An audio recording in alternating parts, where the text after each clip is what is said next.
नमस्ते नमस्ते नबोलौँ भन्छु, बोल्ने दिन आइहाल्छ है। यस ऐतिहासिक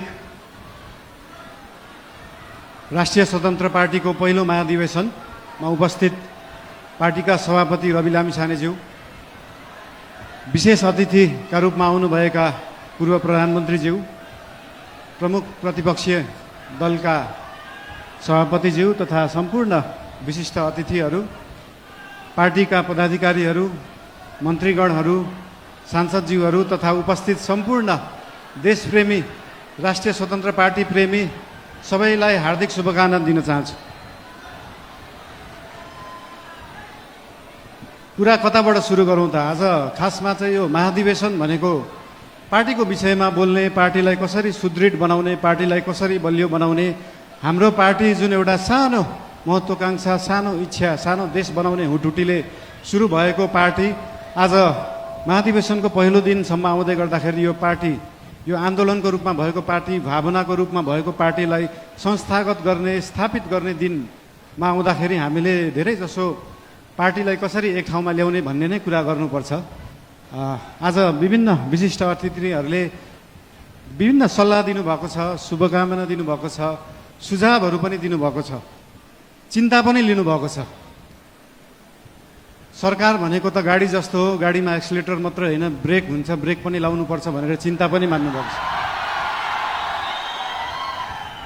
त्यस्तो चिन्ता चाहिँ लोकल रोडहरूमा हिँड्दाखेरि गाडी सिधा गइराख्दाखेरि कहिले लेफ्टबाट गाडी आउँछ, कहिले राइटबाट मान्छेहरू आउँछ, तर हाम्रो गाडी लोकल रोडमा हिँडेको गाडी होइन, हाम्रो एक्सप्रेस वेमा हिँडेको गाडी हो। गन्तव्यमा पुगेपछि मात्रै ब्रेक लाग्छ, गन्तव्यमा पुग्नुभन्दा अगाडि ब्रेक लाउन जरुरी हुँदैन। र हाम्रो गाडी अनियन्त्रित पनि छैन, वातावरण पनि मिलेर गएको छ। त्यही भएर हाम्रो पार्टीप्रति, हाम्रो सरकारप्रति जुन चिन्ता लिनुभएको छ त्यसको लागि धेरै धेरै धन्यवाद पनि दिन चाहन्छु। चिन्ता लिनु राम्रो कुरा हो।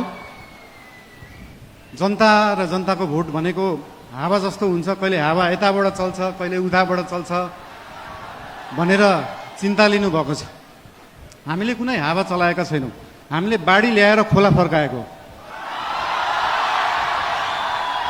र खोला एकचोटि सिधा बाटो, आफ्नो सही बाटोमा फर्किएपछि निरन्तर त्यही बाटो बगिरहन्छ। यो हावा जस्तो कहिले लेफ्ट राइट, उत्तर दक्षिण, पूर्व पश्चिम बग्दैन। त्यही भएर चिन्ता लिनुहुनेहरूलाई धेरै धेरै धन्यवाद दिन चाहन्छु। यस्तै चिन्ता हामीलाई दिइराख्नु होला, हामीलाई मार्गदर्शन दिइराख्नु होला। मेरो एकजना अनन्य मित्र, उहाँ अहिले हुनुहुन्न, उहाँले सधैँ भन्नुहुन्थ्यो मलाई, मैले म्युजिक गर्दाखेरि, बालेन स्पटलाइटमा आउन सहज हुन्छ तर त्यो स्पटलाइटलाई मेन्टेन गर्न गाह्रो हुन्छ सधैँ। त्यस्तै चिन्ता आज यहाँ हाम्रा आदरणीय नेतागणले पनि लिनुभएको छ। त्यो स्पटलाइटमा राष्ट्रिय स्वतन्त्र पार्टी आएको छ, दुई तिहाई आएको छ, यो मेन्टेन गर्न गाह्रो हुन्छ। तर यहाँहरू सबैलाई म के भन्न चाहन्छु भने हामीले स्पटलाइटमा हामीले ल्याएको होइन, जनतालाई ल्याएको हो। र जनता सधैँ स्पटलाइटमा थियो, स्पटलाइटमा छ, स्पटलाइटमै रहन्छ।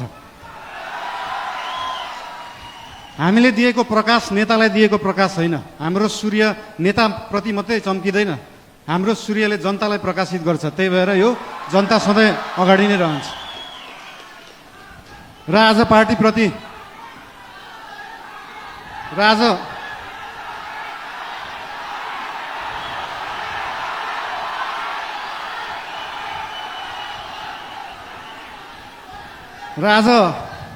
पार्टीको विषयमा विशेष गरी कुरा राख्नुपर्छ भनेरै हाम्रो पार्टीको चिन्तन कस्तो हो, लेफ्ट हो, राइट हो, सेन्टर हो, धेरै चिन्ता लिइराख्नु पर्दैन। हाम्रो पार्टी विकासवादी पार्टी हो, विकास गर्ने, काम गर्ने पार्टी हो।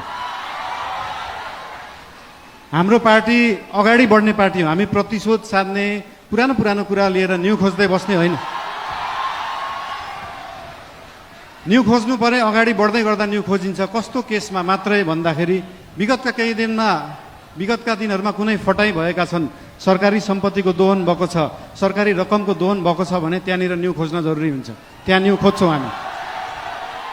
र त्यो न्यू खोज्दै गर्दाखेरि अख्तियारलाई 5 घण्टा सोधपुछ गर्नुपर्छ, सरसल्लाह लिनुपर्छ भने हामी 5 घण्टा मात्रै होइन 5 वर्ष गर्छौँ। 5 वर्षै अख्तियारलाई राखेर सरसल्लाह गरिन्छ।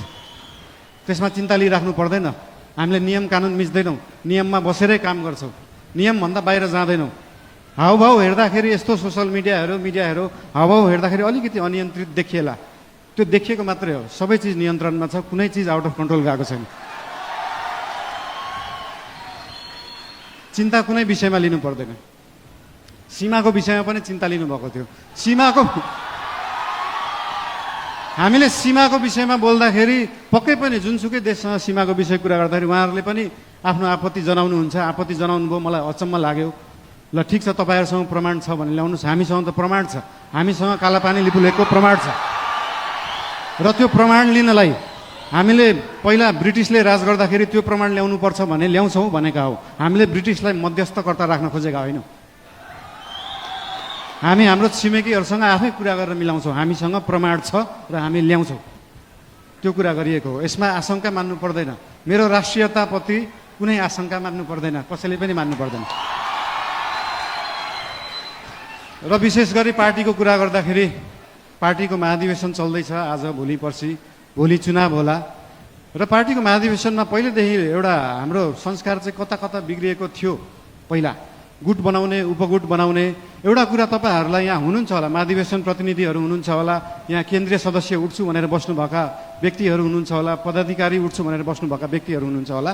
तपाईँहरूलाई एउटा कुरा स्पष्ट के भन्न चाहन्छु भने, एउटा राम्रो नेता बन्नलाई, एउटा राम्रो राजनीतिज्ञ बन्नलाई जनताको आस्था, जनताको माया जित्नुपर्छ, कुनै समूहको मायालाई हुँदैन।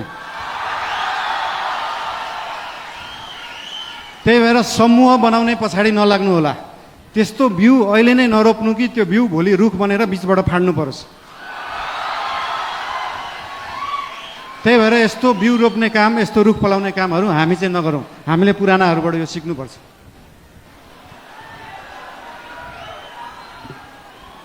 र एउटा कुरा के भन्न चाहन्छु भने, हामी नयाँ पार्टी हो, नयाँ सोचले गर्दा हामीले हरेक चुनावमा गएर एउटै एजेन्डा बोकेर जाने। सुशासन ल्याउँछु भनेको छ, सुशासनको लागि एजेन्डा बोकेको छ।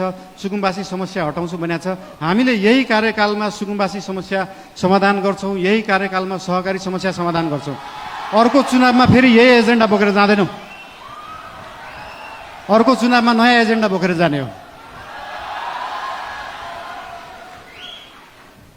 र भोलि पर्सि हुने चुनाव भयो अथवा केही भयो, चुनावमा कसैलाई सिसिएम बन्न मन लाग्छ, कसैलाई पदाधिकारी बन्नु भयो, ठिकै छ। बन्नु भएन भने पनि चिन्ता किन लिनु पर्दैन भन्दाखेरि हाम्रो गठबन्धनको सरकार होइन, हाम्रो एकल पार्टी सरकार हो। र एकल पार्टीको सरकार हुँदा के बुझ्नुपर्छ भन्दा, हरेक मन्त्री प्रधानमन्त्री हो, हरेक सांसद प्रधानमन्त्री हो, हरेक पदाधिकारी प्रधानमन्त्री हो, हरेक सिसिएम प्रधानमन्त्री हो, हरेक कार्यकर्ता प्रधानमन्त्री हो, हरेक आस्था राख्ने मान्छे प्रधानमन्त्री हो।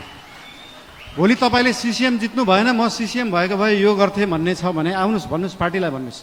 भोलि तपाईँ सांसद हुन सक्नु भएको छैन, म सांसद भएको भए यो काम गर्थेँ भनेर लिएर आउनुहोस्। तपाईँलाई जे गर्न मन लाग्छ यो पार्टीले गर्छ, यो सरकारले गर्छ। र हाम्रो पार्टीका पदाधिकारीहरूलाई, सरकार र पदाधिकारीहरू, सिसिएमहरू विभिन्न जिल्लाबाट आउनु भएको छ। उहाँहरूसँग कनेक्ट भएर उहाँहरू र सरकार एउटै हो भन्ने उहाँहरूलाई चाहिँ अनुभूति गराउन अझै पनि उहाँहरूलाई अनुरोध गर्न चाहन्छु। अझै बोलौँ, के गरौँ? ठिकै छ, अब नबोलौँ भन्दा बोल्ने दिन आइहाल्छ भने जस्तै। ठिकै छ, अब अर्को यो पछाडिको मन्तव्य हाम्रो सभापतिज्यूको रहेको नै छ। र एउटा कुरा फेरि अन्तिममा के भन्न चाहन्छु तपाईँहरूलाई भन्दाखेरि, पार्टी चाहिँ एकै ठाउँमा राख्ने कुरा हो, पार्टीलाई एक बनाउनुपर्छ। आज भोलि पर्सि चाहिँ हामी पार्टीको बारेमा सोचौँ र त्यो पछाडि 5 वर्ष देशको बारेमा सोचौँ। धेरै धेरै धन्यवाद।